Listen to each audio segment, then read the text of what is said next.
Shalom, setiap pemirsa dari program Jendela Jiwa di Indraldo Undras Channel. Kembali kita bertemu untuk menikmati kasih Tuhan. Mari kita nikmati yang terbaik daripada Tuhan. Haleluya. Apapun yang terjadi di dalam hidupku ini, tak pernah kuragukan kasih-Mu Tuhan. Lewat gunung yang tinggi, di dalam lembah yang curam, tak pernah kuragukan janji-Mu Tuhan. Kau berfirman dan sembuhkanku, Kau bersabda dan selamatkan aku. Tiada yang mustahil bagimu. Yesus, ku percaya padamu.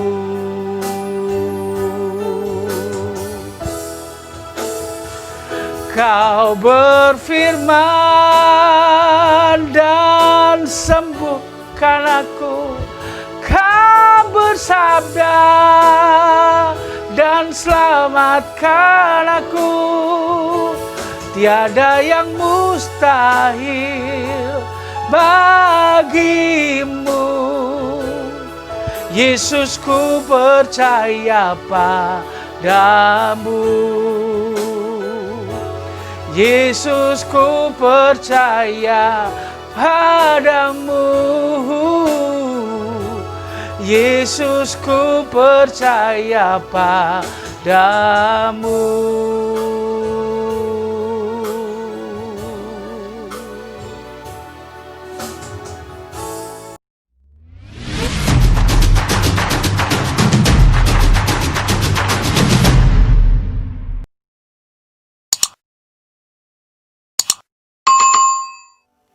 Yesus, ku percaya padamu. Yesus, ku percaya padamu. Haleluya, pujian yang indah, saudara yang dikasihi dalam Tuhan. Pujian ini berkata suatu penyerahan diri yang total bahwa Yesus Tuhan, aku percaya kepadamu. Ketika kita berkata Yesus, aku percaya kepadamu, artinya kita percaya bahwa kita sanggup melewati kemustahilan. Yang kedua, artinya kita sanggup menghadapi apapun beban persoalan yang Tuhan izinkan yang terjadi dalam kehidupan kita. Dan yang ketiga, ketika kita percaya bahwa Tuhan sanggup menyelesaikan segalanya, artinya juga kita percaya bahwa kita ada dalam tangannya yang kuat. Karena itu jangan pernah menyerah. Karena itu lewat program Jendela Jiwa kita pada saat ini, itu boleh menjadi kekuatan baru buat setiap kita. Karena saya percaya firman Tuhan yang mengubah hidup orang benar, dan firman Tuhan yang mengubah setiap hati orang yang percaya. Karena itu mari siapkan hati kita berdoa untuk menerima program ini, dan kiranya Tuhan yang memberikan kita hikmat dan pengertian dari tempat yang maha tinggi. Bapa, di dalam nama Tuhan Yesus Kristus, kami sungguh amat bersyukur bahwa kami ada dalam keadaan sebagaimana kami ada. Itu semua karena anugerah Tuhan. Kami ada dalam situasi yang sulit, kami ada dalam situasi yang tidak mengenakan, kami ada dalam situasi yang mengecewakan, kami ada dalam situasi yang mungkin secara manusia kami tidak mampu.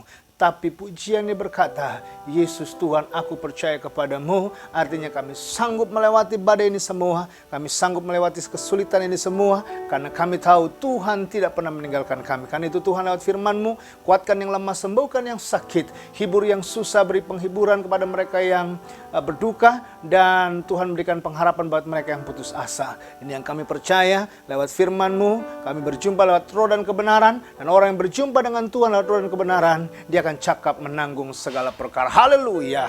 Amin. Puji Tuhan. Tuhan Yesus itu baik. Saudara yang dikasih dalam Tuhan, Shalom. Senang berjumpa dengan saudara dalam program Jendela Jiwa setiap Kamis jam 7 malam. Dan hari ini kita akan membahas satu tema khusus, yaitu temanya adalah bagaimana kita keluar dari masa-masa sulit, atau bagaimana kita bisa menerima situasi yang sulit. Nah, saudara yang dikasih dalam Tuhan, sebagai ayat pegangan atau ayat pijakan kita pada saat ini, mari kita buka Alkitab kita, Mazmur pasal yang ke-25, Mazmur pasal 25, ayatnya yang ke-17, Mazmur 25 ayatnya yang ke-17. Iya, kalau saudara sudah mendapatkan Alkitab saudara, sudah buka Mazmur pasal 25 ayat 17, dan mari kita simak Alkitab kita, dan mari kita baca Alkitab kita.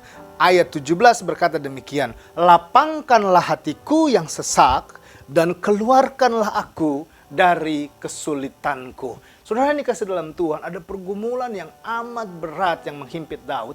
Ada pergumulan yang amat sulit yang dialami. Ada pergumulan yang amat sukar yang dihadapi. Sehingga dia berkata bahwa keluarkanlah aku dari kesulitanku. Saudara yang dikasih dalam Tuhan, setiap orang bisa mengalami situasi yang sulit. Saya, saudara, kita semua bisa mengalami situasi yang sulit. Bahkan bangsa-bangsa pun bisa mengalami situasi yang sulit. Nah, situasi yang sulit adalah situasi yang sukar untuk dipahami. Situasi yang sulit adalah situasi yang sukar untuk dipahami, situasi yang sukar untuk dijalani, situasi yang sukar untuk dihadapi. Itulah situasi yang sulit itu. Nah, saudara yang dikasih dalam Tuhan, bahwa situasi yang sulit biasanya memunculkan sebuah dilema. Dilema yang muncul adalah menawarkan hal-hal yang tidak mudah untuk kita bisa jalani, tidak mudah untuk bisa kita lakukan, tidak mudah untuk bisa kita hadapi. Nah, dilema ini membuat kita akhirnya bingung, dilema ini membuat akhirnya kita takut, dilema ini membuat akhirnya kita khawatir, bahkan seringkali dilema ini membuat kita salah dalam mengambil keputusan. Nah, saudara yang dikasih dalam Tuhan, situasi sulit adalah situasi yang tidak mengenakan, dan situasi sulit adalah situasi yang selalu orang ingin menghindarinya. Namun persoalannya, situasi sulit bisa menimpa siapa saja. Situasi sulit bisa dihadapi siapa saja. Situasi sulit tidak memandang engkau kaya, situasi sulit tidak memandang engkau susah, situasi sulit tidak memandang umur, situasi sulit tidak memandang dari garis keturunan apa. Situasi yang sulit juga tidak memandang engkau orang rohani atau bukan orang rohani, engkau orang beriman atau tidak orang beriman. Siapapun orang bisa mengalami situasi yang sulit. Bayangkan, nabi sekalipun bisa mengalami situasi yang sulit, apalagi kita, saudara yang dikasih dalam Tuhan. Nah, saudara yang dikasih dalam Tuhan, situasi sulit adalah situasi yang sukar dipahami, sukar dihadapi, dan sukar dijalani. Namun saudara yang dikasih dalam Tuhan, situasi sulit bukanlah akhir dari situasi itu. Situasi sulit bukanlah akhir dari segalanya. Tapi situasi sulit pada prinsipnya, saudara yang kasih dalam Tuhan, ada yang akhirnya happy ending, tapi ada juga yang akhirnya kesedihan atau sad ending. Iya kan? Ada happy ending, ada sad ending. Nah, kapan happy ending itu terjadi? Yaitu ketika kita mampu keluar dari situasi sulit itu. Maka akan lahir happy ending, akhir yang mencerita yang bahagia, saudara yang kasih dalam Tuhan. Sedangkan kapan sad ending itu terjadi? Yaitu ketika kita terjebak dan kita menyerah dalam situasi itu, dan disitulah kita ada dalam situasi yang menyedihkan. Saudara yang dikasih dalam Tuhan, kalau saudara menatap saya dan berkata, Bapak Pendeta, apa saja situasi sulit itu? Maka saya membahasakan dengan kalimat sederhana. Yang pertama, situasi sulit itu adalah ketika terjadi pengkhianatan. Siapapun kita, apapun posisi kita, apapun keberadaan kita, yang namanya dikhianati, itu tidak mengenakan. Dan itu pasti mengecewakan.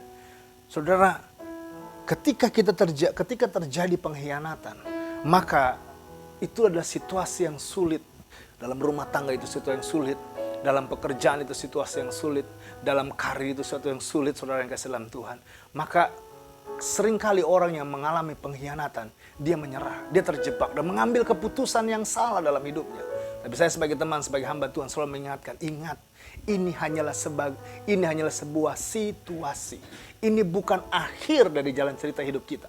Tapi ini adalah sebuah situasi yang merupakan bagian hidup kita. Nah, yang kedua, apa saja situasi sulit itu? Yang kedua adalah ketika terjadi perpisahan dengan orang yang kita kasihi. Yang namanya perpisahan pasti menyedihkan. Apalagi orang itu kita kasihi. Sehingga hal ini membuat kita sulit berpikir, sulit berinteraksi, sulit mengerjakan sesuatu. Sehingga akhirnya situasi menjadi situasi yang sulit. Kita akhirnya tertekan, kita akhirnya berpikir ragu, khawatir tentang hari esok. Sehingga situasi sulit ini, saudara yang kasih Tuhan, kalau tidak bisa kita hadapi atau tidak kita keluar dari situasi ini, maka kita terjebak di dalamnya dan akhirnya menjadi cerita yang menyedihkan dalam kehidupan kita. Dan yang ketiga, apa saja situasi sulit itu? Yang ketiga adalah ketika kita dikecewakan.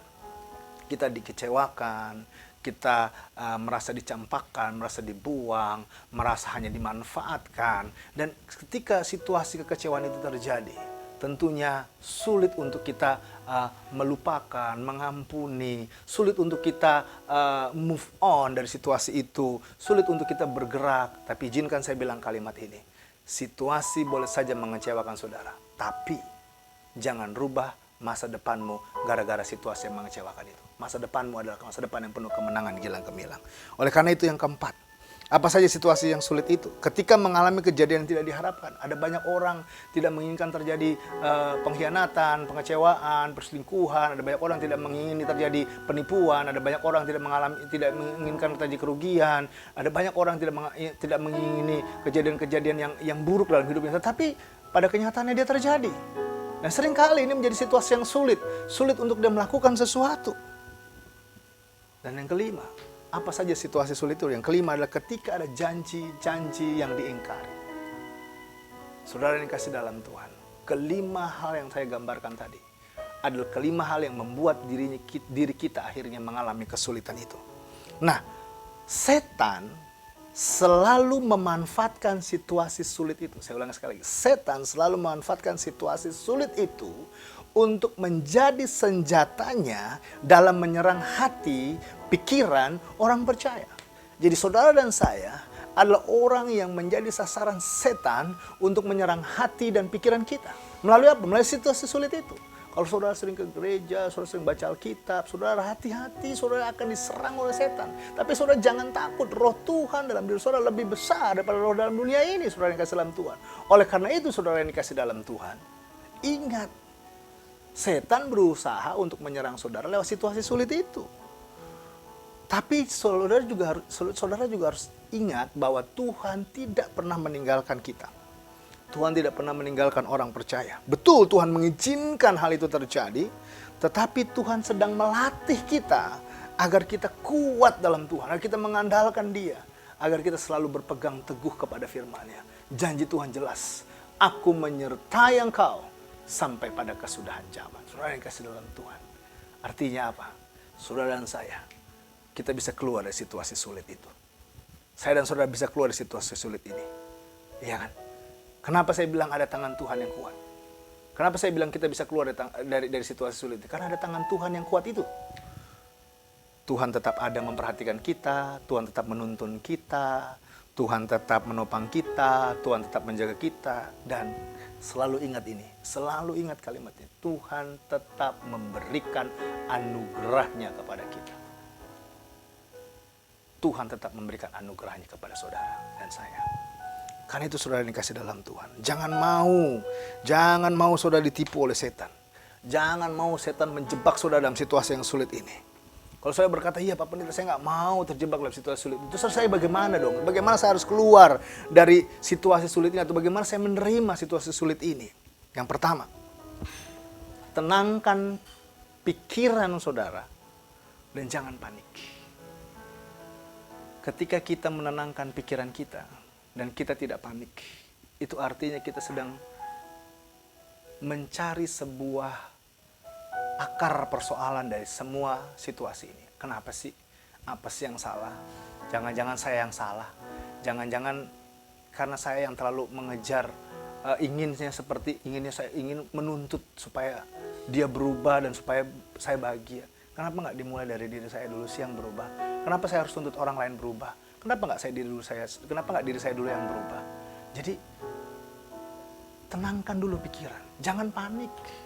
Yang kedua, bagaimana saya bisa menerima dan keluar dari situasi sulit ini, saudara yang kasih dalam Tuhan. Maka yang kedua adalah, saya sebagai teman, sebagai sahabat, sebagai hamba Tuhan, saya cuma bisa bilang, banyak berdoa. Banyak berdoa. Banyak berdoa dan tetap fokus kepada jalan keluar. Banyak berdoa. Setinggi-tingginya kita sekolah, setinggi-tingginya kita mencari ilmu, sejauh-jauhnya kita mencari ilmu, tetap jangan lupa berdoa. Karena doa itu banyak melakukan perkara-perkara yang tidak bisa kita lakukan. Berdoa itu banyak sekali menyelesaikan hal-hal yang tidak bisa kita selesaikan. Berdoa itu banyak sekali yang melahirkan sesuatu yang tidak bisa kita pikirkan, dan itu bisa terjadi lewat apa? Kuasa doa. Karena itu banyak berdoa. Kalau engkau sedang mengalami situasi sulit itu banyak berdoa. Jangan banyak mengeluh, jangan banyak ngomongin orang, jangan banyak buat kesalahan lagi yang lain, jangan banyak menjatuhkan orang. Justru kalau dalam situasi sulit, banyak berdoa. Jangan banyak cari kesalahan orang, justru banyak berdoa dan tetap fokus kepada jalan keluar. Jadi selain engkau berdoa, engkau fokus jalan keluarnya bagaimana. Bagaimana mempersatukan rumah tangga ini, bagaimana kembali membangun perusahaan ini, bagaimana kembali mempersatukan karyawan-karyawan ini, bagaimana kembali menjalankan usaha bisnis ini, dan lain sebagainya. Cari jalan keluarnya. Bagaimana hati ini bisa mengasihi, bisa mengampuni, bagaimana bisa menerima. Cari jalan keluarnya. Saudara yang dikasih dalam Tuhan, jalan keluar itu pasti tersedia bagi orang yang mau mencarinya. Yang ketiga, bagaimana kita bisa menerima atau keluar dari situasi yang sulit? Cobalah berdiskusi dengan orang terdekat. Karena diskusi itu adalah salah satu jenis teguran. Jadi teguran itu salah satu jenisnya adalah diskusi. Diskusi itu adalah mencari jalan keluar, mencari yang terbaik. Memotong ego kita setengah, memotong ego dia setengah, dari ego masing-masing akhirnya memunculkan sebuah jalan keluar atau situasi. Karena itu cobalah berdiskusi. Berdiskusi itu tenangkan hati, pikiran, baru kita bisa berdiskusi.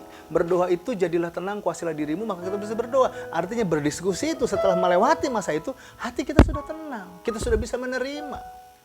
Cobalah berdiskusi. Karena berdiskusi salah satu cara untuk menemukan sebuah solusi. Yang keempat, tidak cepat mengambil keputusan, namun tanggap dan sigap mengambil keputusan. Jadi kadangkala ketika kita mengambil situasi yang sulit, situasi sulit seperti ini, jangan terlalu cepat kita mengambil keputusan. Kadangkala kita harus mencerna dulu gitu. Tapi jangan juga terlambat dalam mengambil keputusan, tapi harus tanggap kapan keputusan itu harus diambil, sigap kapan keputusan itu harus diambil. Kalau saudara mantap saya dan berkata, terus bagaimana Pak Pendeta, kapan kita tahu? Ya, waktu kita berdoa, ada hikmat Tuhan, ada kepekaan dari Tuhan yang membuat akhirnya kita ngerti, oh ini jalan Tuhan, oh ini dari Tuhan, oh ini bukan dari Tuhan, oh ini nggak boleh saya ambil, oh saya harus lakukan ini. Pasti ada. Karena Tuhan tidak pernah meninggalkan kita. Saudara yang kasih dalam Tuhan. Yang keempat, tidak cepat mengambil keputusan, namun tanggap dan sigap mengambil keputusan. Yang kelima, yang terakhir, bersyukur dan menyibukkan diri. Saudara, kalau saudara lagi dikecewakan, saudara lagi dikhianati, saudara lagi mengalami sesuatu yang gak diharapkan lalu terjadi, saudara sedang mengalami janji-janji diingkari, saudara itu jangan hanya mengurung diri, saudara itu jangan hanya menyalahkan keadaan, tapi sibukkan diri gitu loh. Kenapa saya harus menyibukkan diri? Supaya apa? Secara jasmani, akhirnya memori-memori kesedihan, memori-memori yang mengecewakan itu tertutupi dengan hal-hal yang baru. Karena memori ini mengisi sebuah informasi yang keluar, yang kita lihat, yang kita dengar, kita rasa, kita raba, akan tersimpan di memori kita. Jadi kalau kita hanya mengurung diri, diam di kamar, tidak menutup, tidak mengisi lagi dengan memori-memori yang baru, yang baik, yang positif, maka yang ada hanyalah hal-hal itu. Kesedihan terus gitu. Orang sehat aja kalau mengurung diri di kamar, sakit orang sehat, apalagi orang sakit. Karena itu sibukkan diri. Lakukan hal-hal positif, apa kek, bersepeda kek, nyapu kek, nanam jagung kek. Yang penting kita menyibukkan diri, jahit kek, iya kan? Dari menyibukkan diri, nanti akan kita ngerti, oh iya saya bersyukur ya sama Tuhan. Saya bisa kuat seperti ini, sebagaimana saya kuat itu karena anugerah Tuhan. Ingat saudara, hidup kita itu bukan cuma kita, ada keluarga kita, ada istri, ada anak kita. Jadi kita nggak bisa bilang, udahlah biarlah gue pisah aja, gue cerai aja lah, hancur-hancur lah kehidupan keluarga gue deh. Bodoh amat, nggak bisa bos. Masa depan anak kita, keluarga kita, itu semua ada dalam kehidupan kita bersama. Karena itu jangan cepat mengambil keputusan, bersyukur dan menyibukkan diri. Saudara yang dikasih dalam Tuhan, sebagai penutup, situasi yang sulit bukanlah akhir dari segalanya. Namun situasi sulit adalah bagian dalam perjalanan hidup kita saat ini. Jadi kalau saudara sedang mengalami situasi yang sulit, ingat ini bukan akhir dari segalanya. Tapi ini bagian dalam perjalanan hidup ini. Karena ada dua masa kehidupan ini. Yang pertama masa kini, masa hidup ini. Dan kedua masa hidup yang akan datang. Kita sedang menuju masa hidup yang akan datang. Jangan sampai waktu kita masuk masa yang akan datang, kita menyesal. Karena kita mengisinya dengan hal-hal yang mengecewakan, menyakiti hati Tuhan, membenci, lalu mengambil keputusan-keputusan yang salah, cerai, dan kemudian tidak mengampuni, menjatuhkan orang, dan lain sebagainya. Ingat, situasi sulit ini hanya bagian, bukan akhir dari perjalanan hidup kita. Saudara pasti bisa, karena Tuhan bersama dengan kita. Saya jadi ingat pujian ini bilang begini. Sering ku tak mengerti jalan-jalan-Mu Tuhan, bagai di belantara yang kelam. Tanpa 1000 tanya, namun tetap percaya, jejak-Mu Tuhan sungguh sempurna. Ajarku memahami semua yang Kau ingini, agar hidupku puaskan hati-Mu. Bagimu aku rela, sepenuh hati menghamba, serahkan diri, genapi karya-Mu. Seringkali kita nggak mengerti jalan-jalan dan jejaknya Tuhan. Seringkali kita sedang merasa seperti ada di hutan belantara, gelap, menakutkan, nggak tahu kemana jalan keluarnya. Tetapi saudara yang dikasih dalam Tuhan, saya harus bilang, ketika kita mengalami situasi seperti itu, Tuhan selalu ada dekat dengan kita. Dia akan mengajar kita, melatih kita agar kita bisa keluar dari situasi yang sulit itu. Maka dari itu, serahkanlah hidup kita kepada Tuhan. Karena kita sesungguhnya bukan milik kita sendiri. Kita adalah milik kepunyaan Tuhan. Kita akan kembali kepada Dia yang mempunyai kehidupan. Jangan sampai kita menyesal di hari nanti. Di harinya nanti, jangan sampai kita akhirnya menyesal dengan ternyata kita salah dalam mengambil keputusan hidup. Hidup kita bukan milik kita, milik Tuhan. Mari kita serahkan kepada Tuhan, berserah kepada Tuhan, percaya kepada Tuhan, dan saya yakin kita bisa keluar dari situasi sulit ini. Kenapa? Karena Dia Tuhan adalah Tuhan yang tidak pernah meninggalkan dia. Alkitab saya berkata, sebab Dia Tuhan Allahmu adalah Tuhan yang setia. Tuhan Yesus memberkati. Selamat menikmati persoalan-persoalan hidupmu. Selamat mencari jalan keluar dari kesulitanmu. Dan percayalah, engkau tidak pernah ditinggalkannya. Engkau pasti bisa, karena Tuhan adalah setia dan akan memampukanmu. Kita berdoa. Tuhan, terima kasih. Lewat program ini kembali kami diingatkan, sesulit apapun situasinya, kami mampu keluar dari situasi sulit ini. Kami diingatkan oleh Tuhan bahwa situasi sulit ini bukan akhir dari segalanya, tapi ini bagian dalam perjalanan hidup kami. Kami tidak akan pernah ditinggalkan Tuhan. Tuhan selalu bersama dengan kami. Karena Tuhan tolong kami supaya kami tidak mengambil keputusan yang salah, supaya hati kami tetap tertuju kepada Tuhan, pikiran kami tetap tertuju kepada Allah. Karena Tuhan ampuni setiap perkataan kami yang salah. Kalau ada kata-kata yang keluar, kata-kata kutuk, kata-kata yang mengandung kutuk yang akhirnya menghancurkan, Tuhan ampuni, kami cabut perkataan itu kembali dalam nama Yesus. Kalau ada kata-kata cerai, kata-kata yang menghakimi, kami cabut dalam nama Yesus. Kata-kata yang mengutuki, kami cabut dalam nama Yesus. Dan mulai hari ini dan seterusnya, kami menyerahkan hidup kami ke dalam tangan Tuhan. Ampuni kami ya Allah. Tuntun kami ya Tuhan, sehingga kami lepas dari judi, kami lepas dari rokok, kami lepas dari pornografi, kami lepas dari dosa-dosa bebas, kami lepas dari dosa alkohol, kami lepas dari keterikatan-keterikatan penyembahan berhala. Dan hari ini kami serahkan hidup kami total milik Tuhan, sehingga akhirnya kami dituntun oleh firman-Mu, oleh Roh-Mu, dan oleh kebenaran Tuhan. Di dalam nama Tuhan Yesus Kristus kami berdoa. Haleluya, haleluya, haleluya, haleluya, haleluya. Amin. Haleluya. Ajarku memahami semua yang Kau ingini,